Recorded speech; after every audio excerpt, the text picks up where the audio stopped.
यहाँ गजा में हम जंग का अजाब अकेले बर्दाश्त कर रहे हैं। पूरी दुनिया ने हमारी तरफ से नजरें फेर ली हैं। गजा में ईरान और इसराइल के दरमियान 12 दिन की कशीदगी के बाद होने वाली जंग बंदी की खबर से इत्मीनान महसूस करने के बजाय लोगों में सदमा और गुस्सा पाया जाता है।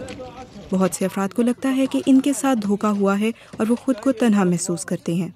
कतर ने ईरान के खिलाफ जंग रोकने में मदद की तो इसे गजा की जंग रोकने में भी मदद करनी चाहिए। कतर और खलीजी ममालिक के पास ताकत है और वो अपना सियासी और इक्तसादी असर व रसूख इस्तेमाल करके इस जंग और तबाही को रोक सकते हैं जिसमें हम जी रहे हैं। ऐसे में जबकि आलमी तवज्जो का मरकज़ ईरान इसराइल जंग थी, गजा में हलाकतों का इजाफा होता रहा। गजा में अमरीकी और इसराइली सरपरस्ती में चलने वाले खुराक की तकसीम के मराकज़ पर इसराइली कार्रवाइयों के नतीजे में मई के आखिर से अब तक 450 से ज़्यादा फ़लस्तीनी हलाक हो चुके हैं। ये नौजवान इमदाद के लिए आए थे, मगर इनमें से एक वापस ना लौट सका।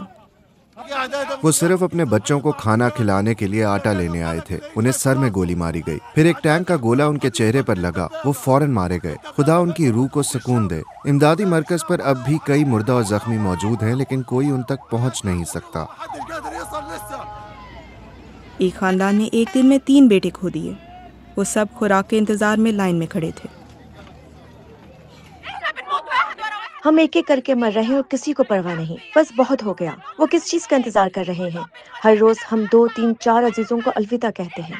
हम इंसान हैं, खुदा के लिए हमें बचाओ, हमें बख्श दो। अक़वाम मुत्तहिदा की एजेंसियों ने अमरीकी और इसराइली सरपरस्ती में चलने वाले खुराक की तकसीम के इंतज़ाम की सख्त मजम्मत की है और एक एहलकार ने इसे मौत का जाल करार दिया है, जबकि इसराइल का कहना है कि वो बैनुल अक़वामी क़वानीन के मुताबिक इमदाद की महफूज तकसीम को यकीनी बनाने की कोशिश कर रहा है।